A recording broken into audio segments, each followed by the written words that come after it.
Assalamualaikum warahmatullahi wabarakatuh dan terima kasih saya ucapkan kepada Encik Zulkifli. Kami dari kumpulan 4 akan membentangkan tugasan iaitu kritikan artikel yang dipetik daripada tajuk artikel Isu dan Permasalahan Pentaksiran Alternatif dalam sistem penilaian di Malaysia. Pengarang oleh Muhammad Haizil Yusof atau Jusuf dan Nur Asmah Uthman daripada Universiti Kebangsaan Malaysia.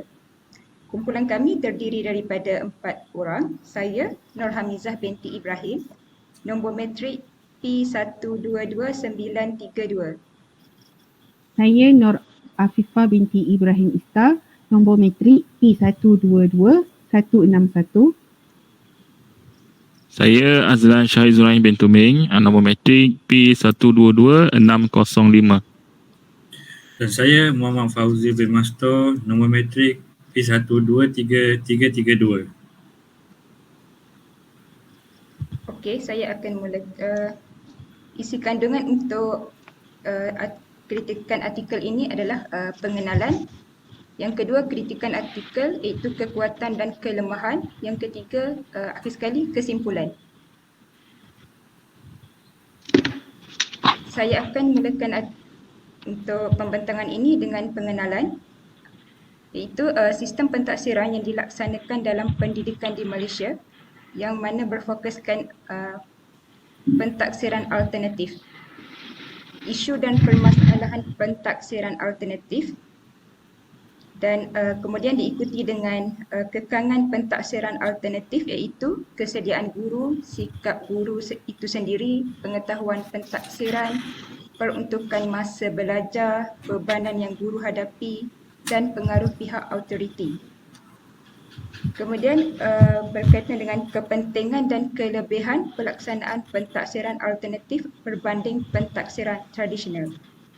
Okey.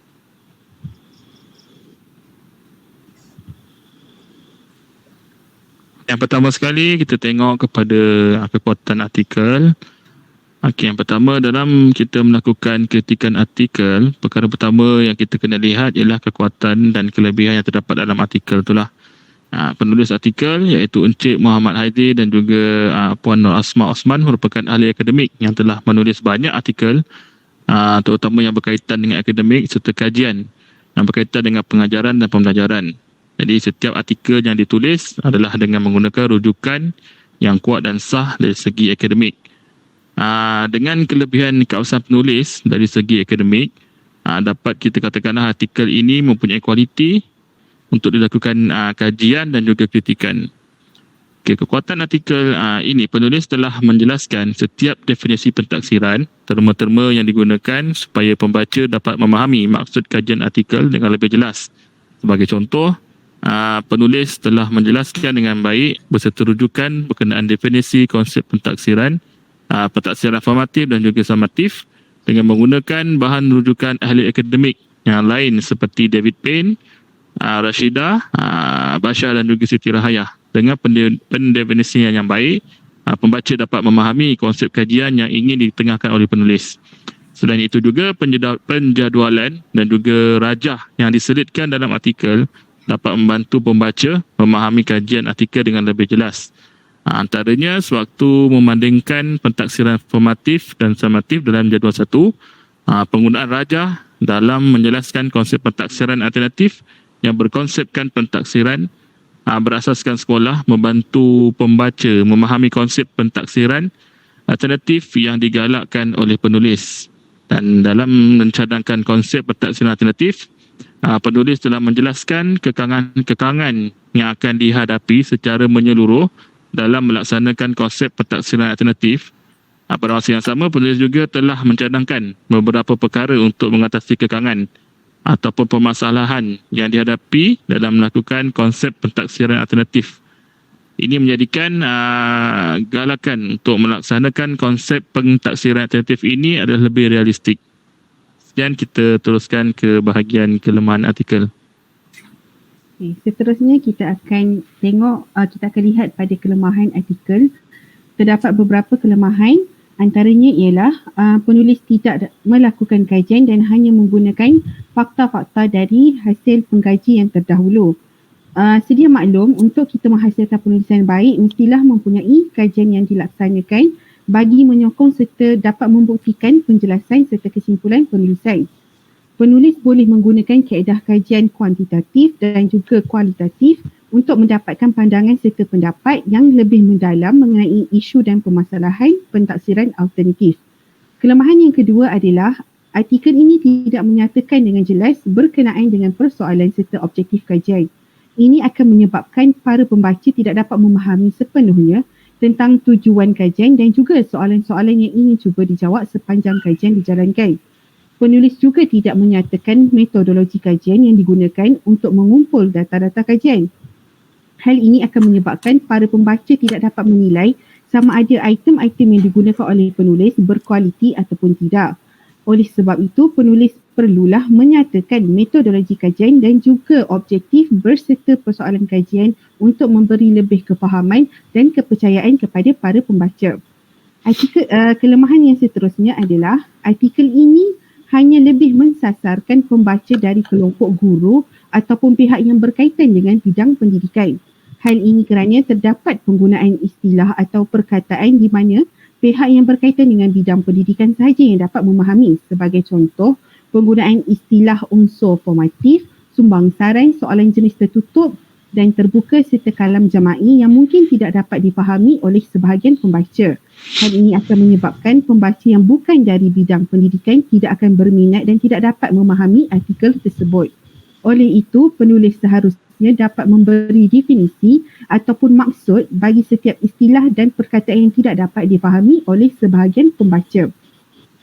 Kelemahan yang terakhir adalah penulisan artikel ini tidak mempunyai sokongan kenyataan yang mencukupi untuk menyokong hujahan ataupun ulasan kritis penulis.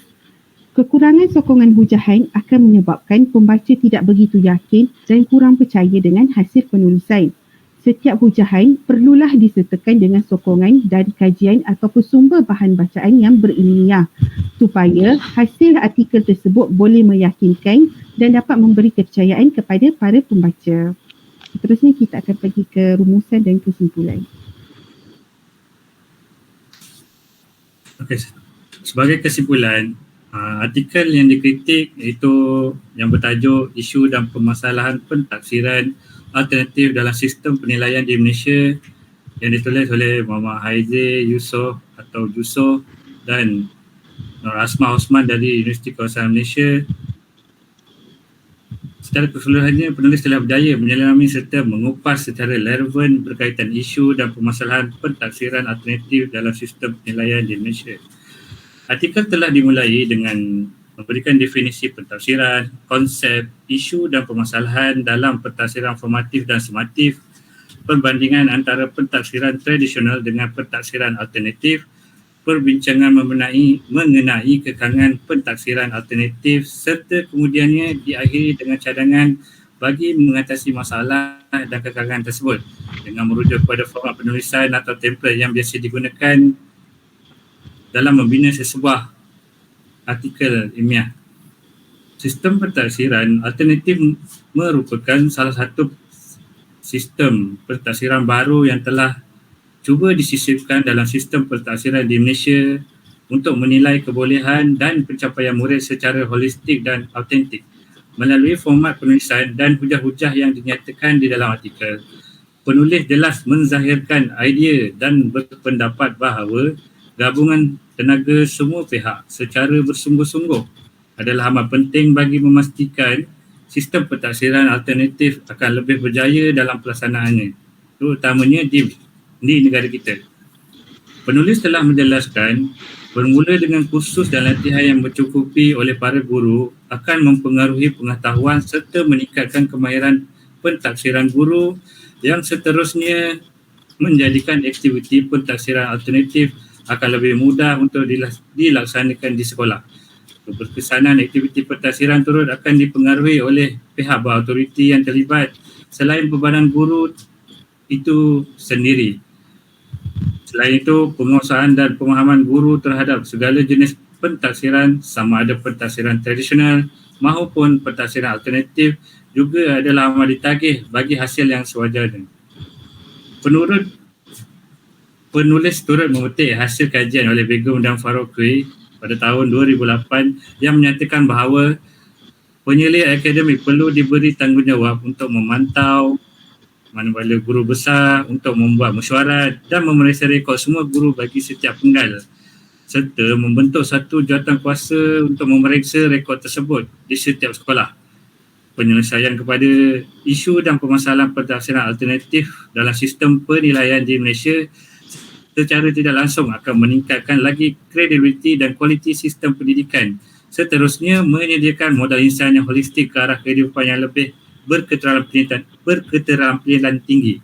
Oleh itu, sewajarnya penetapan serta penggubalan model bagi sistem pentafsiran alternatif oleh pihak kerajaan dirangka dan dibina berdasarkan keperluan pasaran ekonomi dunia pada masa ini. Sekian kritikan artikel yang bertajuk isu dan permasalahan pentafsiran alternatif dalam sistem penilaian di Malaysia. Ya, terima kasih.